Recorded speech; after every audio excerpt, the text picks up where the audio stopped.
So that brings us to Carlee Russell. And for me, this whole story begins with the call she makes.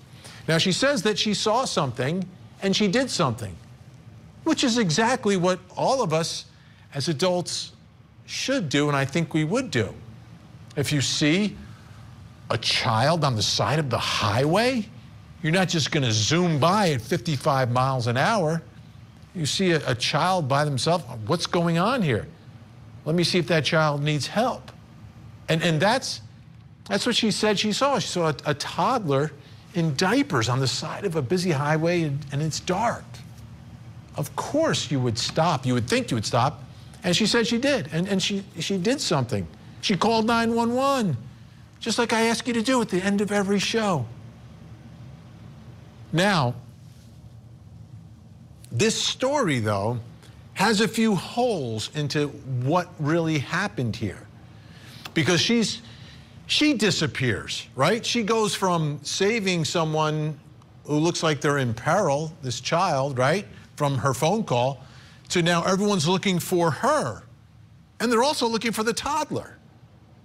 So at this point, though, 48 hours later, we know that she's home safe. But what happened? Where was she for 48 hours? What happened to that toddler? And there are a lot of skeptics to this story. And I think we live in a world where we're entitled to be a little skeptical from time to time. We can be compassionate and skeptical at the same time. But at the end of the day, if there was a toddler in diapers on the side of the highway, need to kind of find out what happened there. And if she was abducted, then those people need to be brought to justice. Who are we looking for? Are we looking for anyone is the question. So I want to go through a timeline that we have put together based upon records from police, etc. So let's take a look at this timeline. 8:20 on the 13th of July, it's last Thursday. Carlee leaves for work at the Summit in Birmingham. She travels to the Colonnade to pick up some food. Very normal thing to do. You work till 8:20, you don't have time to cook, you're going to pick up some food. I get it. 9:34, she calls 911 to report that child in a diaper. Then a relative, okay, so she calls 911, then she calls a relative and reports seeing a male toddler in a baby boy in a diaper on the side of I-459, and then she says that she's going to stop to check on him. 9:39, Hoover police arrive on the scene, so 5 minutes later they're there. They locate Carlee's wig, they say cell phone and purse on the roadway near her vehicle, and her Apple Watch is in her purse. What happened? What happened? Well, now the search is on. That search lasts 2 days, July 13th to the 15th. But then on July 15th, and this happened, and you know, the family is worried to death, everyone, family and friends, I mean, they are out of their minds, like what happened to Carlee? But at 10:44, Hoover 911 received a call from Carlee's residence that she had returned home on foot. She was immediately transported by the Hoover Fire Department to the UAB hospital to be evaluated and was treated and released. So yeah, great news. She's safe, she's home, she's with her loved ones. That's fantastic news. But what happened during those 48 hours? And what's the deal with the toddler? Like, what is going on?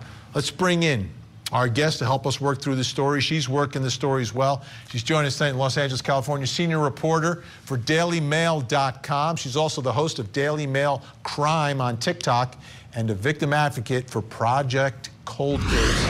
Caitlin Becker's with us. Caitlin, great to see you. This is one of those stories that it changed drastically from moment to moment to moment. What are your thoughts about the initial call and what happened during those 48 hours? Well, first and foremost, Finn, I agree with you 100%. You advocate, you see something, you say something, you make the calls, you call 911. And from the onset of this story, it seemed like this young woman did everything right. She saw what she thought she saw. She calls 911. She seemingly slows down on the side of the road. She calls a family member, relays the same information. And I know we're going to get to some footage of the car that she was driving down the highway. She even pulls off the highway in a safe way with her hazards on, going slowly as to, not cause any danger. So it seems like she's doing everything right. And then suddenly she vanishes. And you mentioned holes that we're trying to fill in this case. I mean, you have the 48 hours that she was missing, but I think the most crucial hole is the 5 minutes between when the police officers were dispatched and when they arrived on the scene to find her car door open, her car running, and her belongings strewn about the ground. That's such a small amount of time for this person to have seemingly vanished. I mean, how often do we cover missing persons cases where cops delay getting to the scene or they delay taking it seriously? I mean, they were on it like that, searching the area, and there's no trace other than her belongings. That's as absolutely true and crucial, right? In 5 minutes, something happens here. And again, we have to remember, if we take her at her word for the 911 call, it's not just her who was disappearing. It's a toddler in diapers, 9:30 at night, walking down this highway. Now, you mentioned the video, so let's show the video to the folks home. This is some traffic video from 9:34 from that night. You see the hazards there on the right hand. We believe that would be her on the side of the road. I've watched this several times. Looking for the toddler. I don't know where she would have spotted the toddler. Up ahead, behind, I don't know. But as you can see from the traffic cam here, we zoom in on it. Again, the flasher's going. You can see there's plenty of cars on the road. They're not going at an excessive rate of speed, but they're going faster than she is, obviously. And slowing down on the side of the road. So I didn't see, in looking at this video, did you see any toddler on the side of the road? Did you see anything that may have been an image that is tough? It's tough to see because it's nighttime. Obviously, there's shadows. Yeah. A toddler would be tiny. But here, I don't see anyone. And this is where the car has now stopped, which is where she would go to approach the child, I would think. I mean, we see her driving pretty slowly for quite some time. So I have to imagine when she first saw whatever it is that she thought she saw a toddler. I have no idea if she did see a toddler. Either way, she thought she did, and she did the right thing by calling 911. But she traveled down the road for so long that I don't know if by the time she stopped and got out, if she had to then maybe backtrack to see originally where she had spotted what she thought was a child in peril. And we know from the family member who she phoned her boyfriend's, she phoned her brother's girlfriend, and she was on the phone with her brother's girlfriend telling her the exact same situation that she told police. And in that phone call, the person she was on the phone with said it sounded like she tried to approach the toddler, never heard the toddler at all, but heard Carlee scream, and then all of a sudden can't get a hold of Carlee. The phone line is still open, but Carlee isn't on it anymore. So I have no idea what to believe there, but it does, based on that description, sound like she probably backtracked in this dark area where you can't really see much to try and approach what, at the very least, she thought was a child who needed her assistance. Now, what we did with the video, and our producers were watching it all day long, watching it slow, speeding up, zooming in, trying to see the images you can see. It's tough because of the nature of the video. You're so far away. But what we're going to do is we're going to zoom in, and then the video is actually a little easier to watch when you speed it up a little bit. Now, everyone at home can make up their own mind about what they see or don't see. When I looked at it, we put a red circle around an image that looks like it is the person getting out from the driver's side, going around the car, and then making their way towards the wooded area on the right. And what you have to know about this area is on each side, there are woods. So as we look at this circle, again, it's difficult to make up your own mind. But to me, it appears like there's an image that kind of goes into the darkness of the woods. Now, that can mean one of two things. One, she's just wandering off and leaving her car and heading into the woods and no one's going to find her there. Or she saw the toddler. Maybe the toddler is walking into the darkness in the woods and she's going to try to find this child, and that's when perhaps something happens to her. I'm not sure. Caitlin, your thoughts about what may or may not have happened there at that crucial moment, which is before police respond? In that very short 5-minute time period, I just cannot wrap my head around the fact that this woman would call police and be on the phone with a family member if her plan was to just wander off and not be found. Also, the fact that she made an extra stop to pick up food to bring home to her mother just leads me to believe that she had every intention of ending her night at home with her family. I just can't reason why you would go through the steps of phoning authorities and being on the phone when you were essentially going to run away for whatever reason. I can be as skeptical as it comes, but that doesn't make any logical sense to me. So maybe there was never a toddler, and police have said that there have been no reports of a missing toddler for them to even follow up on. So perhaps there wasn't a missing toddler at all. Maybe she didn't see what she thought she saw, but it does seem like whatever she walked towards, she was met with something nefarious, because then she disappears for 48 hours and shows back up at her parents' doorstep on foot. And I don't know what state she was in when she came home. I don't know if she had shoes on or was in the clothes that she left in, but you don't leave your car running and your phone and your belongings and your wig if you planned on just wandering off. Doesn't make sense. No one in their right mind would do that, right? It's not like something you would sit down and plan if you were thinking logically about it. And the other part is, though, if she is in fact abducted by someone, should there be a description out there? Be on the lookout for someone, or do they have information and they're doing the investigation without the help of the public, because they don't need the help of the public because she provided enough information? Because our understanding is she did speak to police and give a statement after she came back, right? Yeah, she absolutely has spoken to police since she was back, since she was checked out by medical personnel. I always land on tell the public, put out a bolo, be in communication as much as possible for people to look out if there's someone that they should be worried about, or there's someone that could be a possible danger. But I have been eating my words ever since the Idaho case, when we were all sitting there saying, what the heck is going on? And the police, meanwhile, for weeks, had honed in on their suspect. So it is very possible that the police know exactly what happened to Carlee and are trying to get to the point where they could potentially make an arrest if something that happened was a crime. We still don't know that. Right.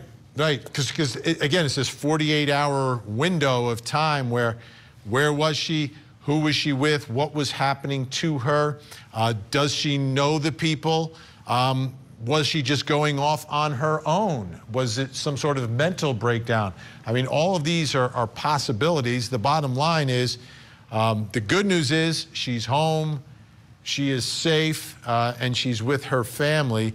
But there's a lot more of information that needs to be filled in here to figure out exactly, again, top of the show, what happened here to Carlee. Caitlin Becker, DailyMail.com, Project Cold Case, victim advocate. Great to see you tonight. Thank you so much. Thanks, Ben. Okay, when we come back, we've got a lot more to get to in this story. We're going to bring in some experts to talk about the mental aspect of all this. We're going to hear from the parents who spoke out. Plus, we'll bring in our investigators. How do they figure out what happened here? Plus, coming up next hour. In Long Island, New York, the Gilgo Beach murders. Now a suspected serial killer is in custody. How strong is the case? Will there be more charges? We take a look. On March 14th, 2022, the name Rex Heuermann was first mentioned as a suspect in the Gilgo case. Over 300 subpoenas and search warrants looking into this individual's background to bring us to this day. On the next episode of Accomplice to Murder. Everyone really knew who Tara was, and one day she literally just disappeared. This wasn't a boogeyman. This was homegrown. There was still a lot of skepticism over who was actually the mastermind and who was the accomplice. Bo claimed Ryan Duke did it. Bo Dukes was a proven liar. Ryan Duke claimed Bo did it. Who do you believe? Accomplice to Murder with Vanny Politan. All new episode, Sunday night, 8/7 Central. Only on Court TV.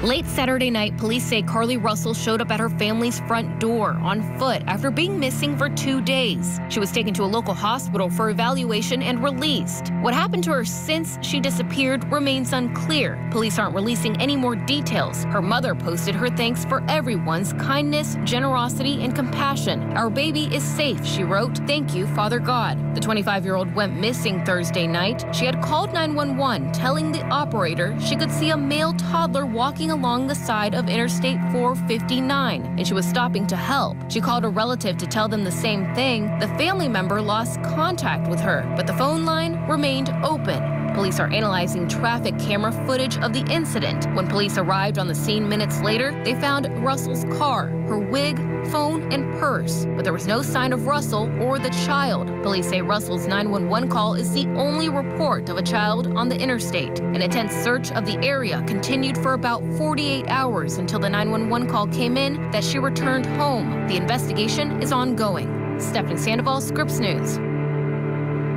What happened to Carlee Russell? Those 48 hours, again, very mysterious. Now, Carlee's parents spoke out in an interview on NBC's The Today Show. Carlee has given detectives her statement so that they can continue to pursue her abductor. Do you believe that there's an abductor still out there? Absolutely. Absolutely. Okay, so Carlee's parents, unequivocally, there is an abductor. She was abducted. So that, I presume, is what she is telling them and told them when she got back about what happened to her. Now, police have not posted any information about anyone that we should be looking for. They could be working on the investigation. Maybe they don't need the public's help. I'm not sure. I'm not sure. But let's try to figure out some of the issues here from a psychological angle. Like, if she was abducted for 2 days and fought her way out of all of this, what sort of treatment does she need? If something else happened, how could you tell from speaking with her? Joining us from Los Angeles, forensic psychiatrist, body language expert, columnist of Inside the Criminal Mind and the Front Page Detectives, Dr. Carlee Lieberman is with us. And in O-Town, Orlando, Florida, psychotherapist Dr. Janie Lacey. Great to have you both here. Dr. Carlee Lieberman, I'll begin with you.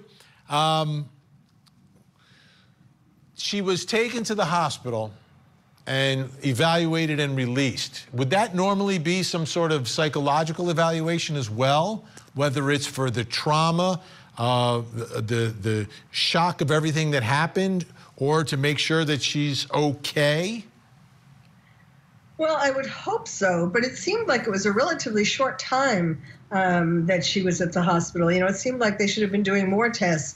But, you know, I know, Vinny, this might make me sound like I lack compassion, but I don't believe a word of it. I didn't believe it from the beginning. I feel compassion for her because I think she has some problems. You know, she's a troubled young lady. You know, one of the problems is that we don't really know very much. And there are, you know, pieces of information online, and you don't know which ones are valid and which ones aren't. But, you know, some of the things that bothered me from the beginning are the fact that she called her brother's girlfriend. She didn't call her own boyfriend. Like, if there was something that she was afraid of, you would think that her first call would be, besides 911, would be to her boyfriend.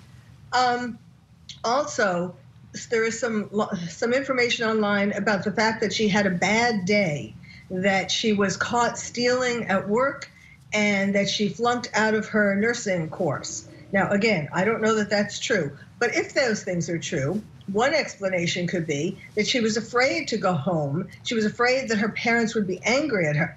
So if she makes up this story about being abducted and so on, they will just be so happy that she's safe that they, wouldn't yell at her or punish her or whatever for these other things. And they are happy that she's safe, and that's how it turned out. Now, Dr. Carlee Russell, what you said is not necessarily far-fetched, because when we covered the trial of Alec Murdaugh, and I am in no way comparing her to Alec Murdaugh, but one of the things that he did is these diversionary things. He got into trouble at work, obviously a much different type. He's ripping people off, etc. But then all of a sudden he became the victim of something. So I don't think it's far-fetched. We've seen something like it before. But Janie Lacey, when we think about talking to her after whatever happened, whether she's abducted or something else happened here, it's extremely traumatic. It seems like it's really serious, and it would seem like it's something that would require some therapy, whatever happened to her. Well, we definitely know the truth is going to come out at some point, and whatever happened to her, there is an explanation. So whether there was a mental health breakdown, whether she was delusional, whether there also the possibility that what's being reported is being reported. But looking at her trauma and looking at her response to whatever occurred during those 48 hours is going to matter. So when they're doing their assessment, when they're talking with her, they're putting together the pieces. And as Dr. Lieberman had mentioned, what was happening the day before, if there's a potential diversion to get attention somewhere else. I mean, all of those pieces are going to matter. But, the good news is that she is safe, and that there is no toddler that was found. And now the real issue of whatever is happening to her and her mental health and her mental wellness can be addressed for her and her family. And hopefully there could be some lessons that are learned from this case for other people as well, because we know this is not the first time, potentially, if that is the case, if there was truly some type of diversion or delusion that occurred in her mental health. Now, we also have a statement from her boyfriend. He posted on Instagram. Let me read that. This is part of it. All I ask from everyone right now is to be respectful of Carlee's situation. She was literally fighting for her life for 48 hours.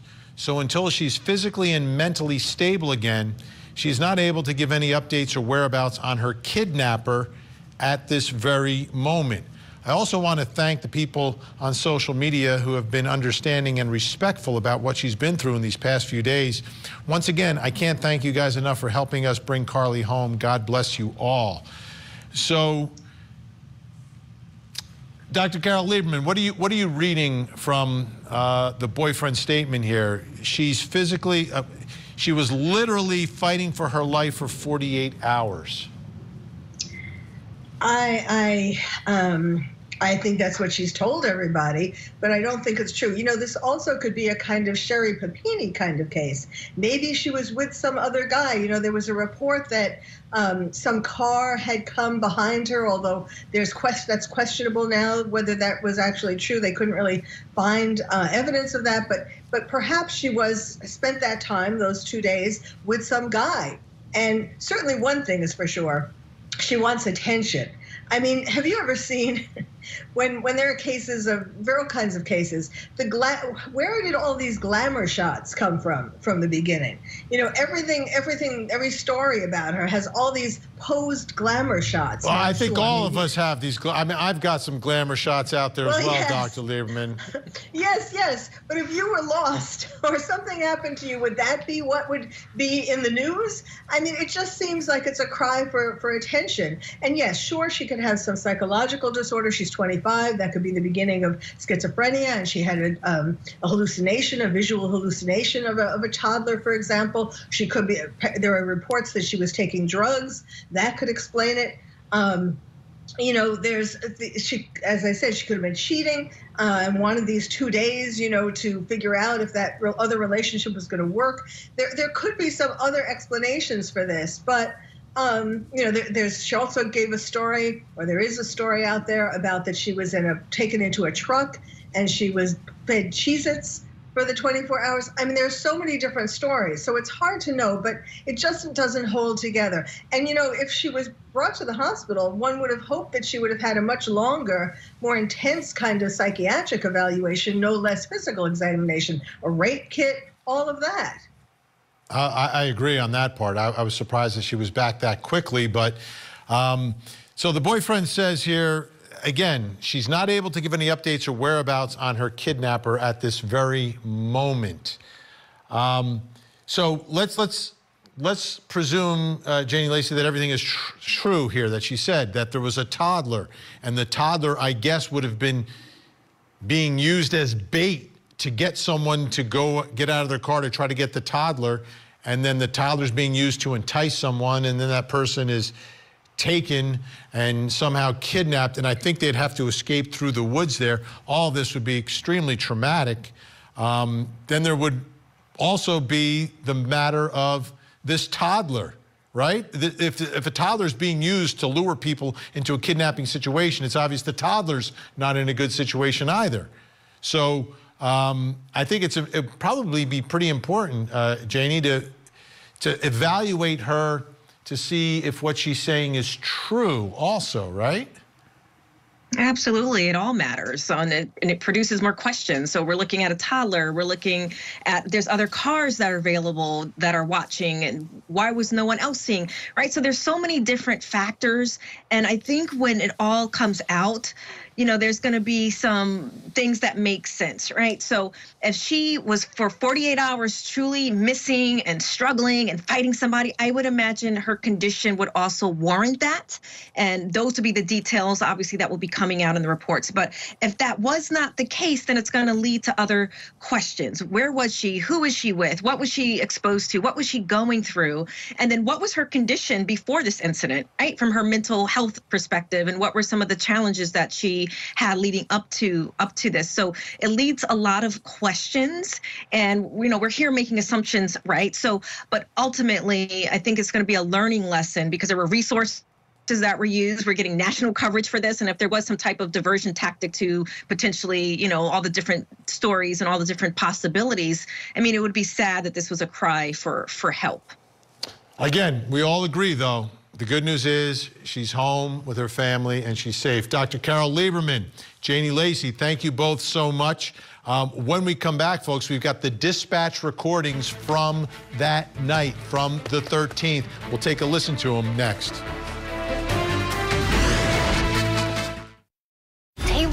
Business, accused of killing a man and later dismembering his body. The details are something out of a terrible nightmare. Leaving the head of the victim in a bucket. It is an absolute horror show. It's a bizarre case that's already seen its share of fireworks. Business violently attacked her own attorney. So what is the defense here? Anything is possible when it comes down to a jury trial.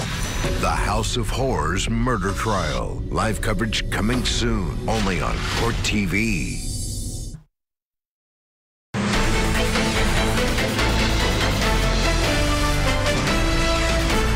On July the 13th at approximately 9:34 p.m., the Hoover 911 Center received a call from a 25-year-old female on I-459 southbound near mile marker 11. She reported that she saw a toddler walking on the side of the interstate. After calling 911, the caller stopped to check on the child and also called a family member to report the same details. The family member lost contact with the caller, but the line remained open. Police officers who were already en route to the location of the initial 911 call located the female's vehicle as well as some of her belongings at the scene. They were unable to find her or a child in the area. Then she's gone for 48 hours. She disappears. There's a huge search for her. Her family is completely worried. Then she returns on foot 48 hours later. And we're trying to figure out what happened. How about the toddler? What's the story with the toddler? So what we found for you tonight, folks, is the Hoover, Alabama police dispatch recordings. So you can hear some of the communications that night as police are trying to figure out what's happening. Let's take a listen.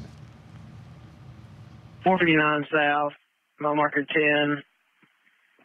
It's going to be a child walking on the 3 or 4-year-old child walking on the side of the interstate next to her.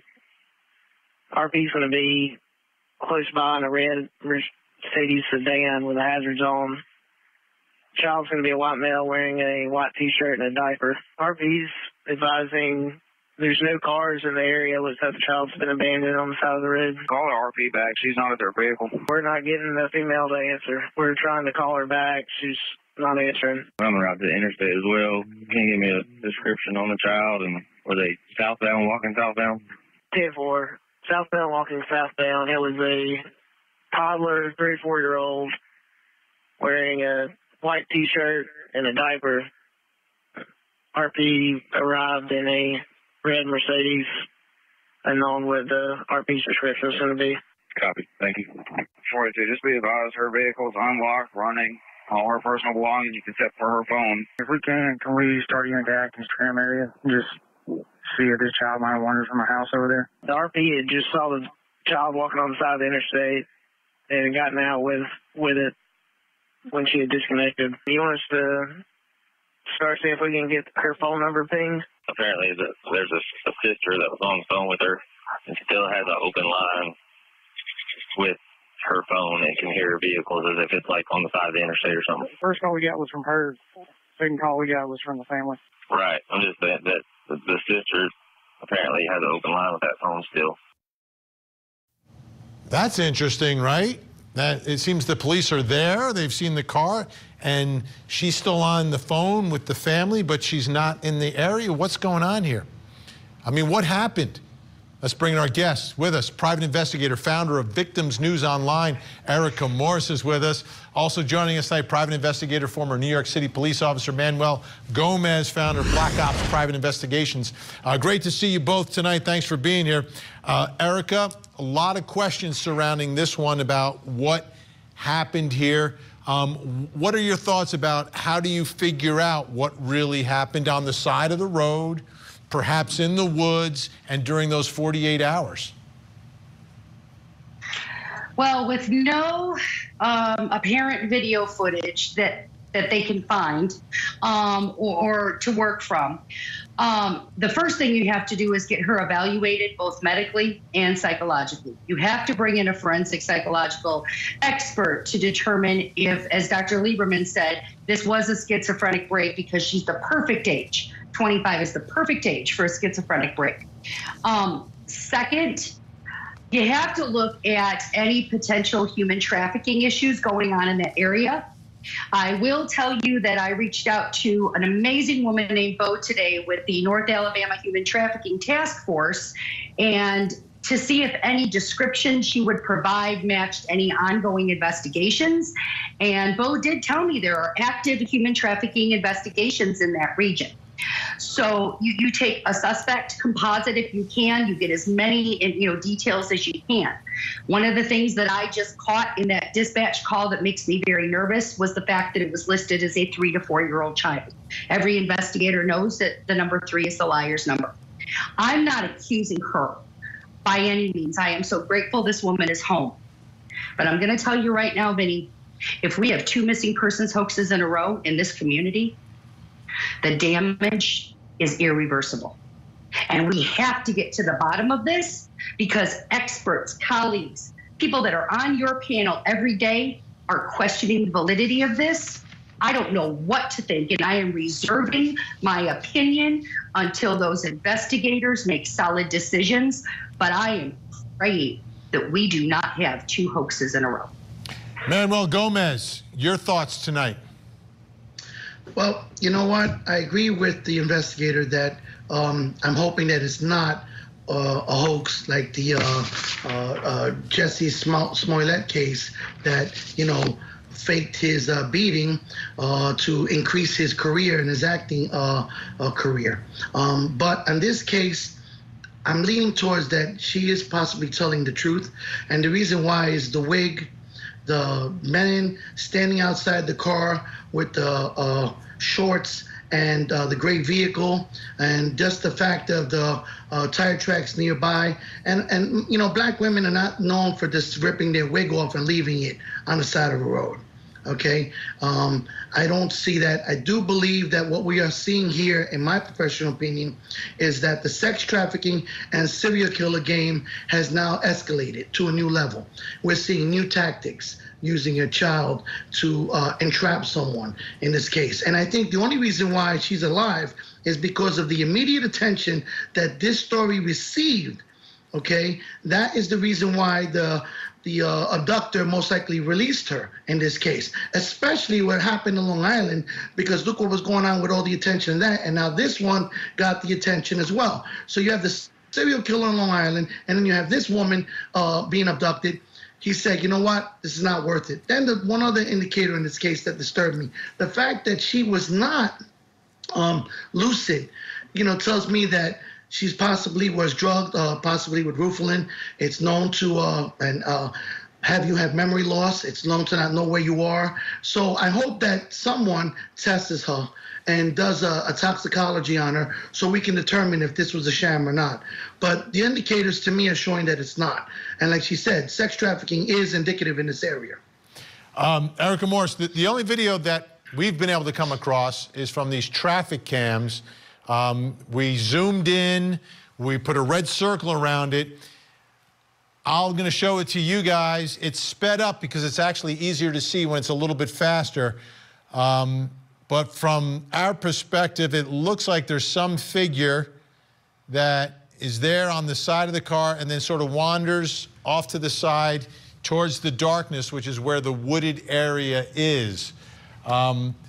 The fact that we've got this traffic cam and we don't see a toddler necessarily, again, we won't see everything, but perhaps the toddler's in the darkened area and you could see it from the road, you can't see it from the camera. I don't know. Any thoughts about that? Something happened on 465. We know that. And this child, if this child existed, would be the perfect decoy to get a woman to stop, especially a nursing student. She would be that passionate person. Everything lines up in terms of her narrative thus far, even though we're not hearing it, the reports that Ali's giving.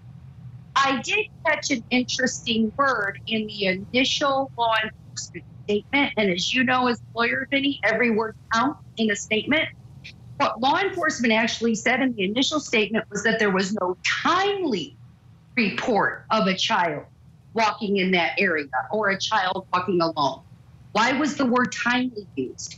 Again, that's something as an investigator that I am going to pursue and say, was there a social media post? Was there a call that came in? Was there a custody dispute?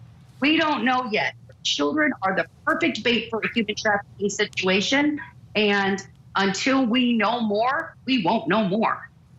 And Manuel, are you surprised that police took a statement from her that there's no release of a sketch or a vehicle that we should be looking for? Is it possible that investigators are working it and don't need the help of the public? Or what should we make of it? Well, I am surprised. I mean, I'm not shocked that she didn't have much to say because, as I said, if she was drugged, some of these drugs would make her not remember what it was and what was going on. This video clearly shows that she was out on the side of a very busy, highly congested area, and she clearly looks like she's going off to approach someone. At one point in the video, it looks like there's almost two images. So I would say, I do believe something happened here. Now, with the cops not saying that they need the public's help, I disagree. The public's help is needed on this because we need to retrack how she came back home, where she was left off. Okay, that has not been released yet to the public. And not only that, but what about the toxicologies? What about what's being done to determine was this true or not? Do I believe she was going to stop on the side of the road and use this as a joke or a scam to get some type of internet publicity? No, because there's no reason for her to have that. It doesn't make sense. It would be like the worst plan ever to make, by the way, if you did. Erica Morse, Manuel Gomez, appreciate your time today. I know it's valuable. Thank you so much.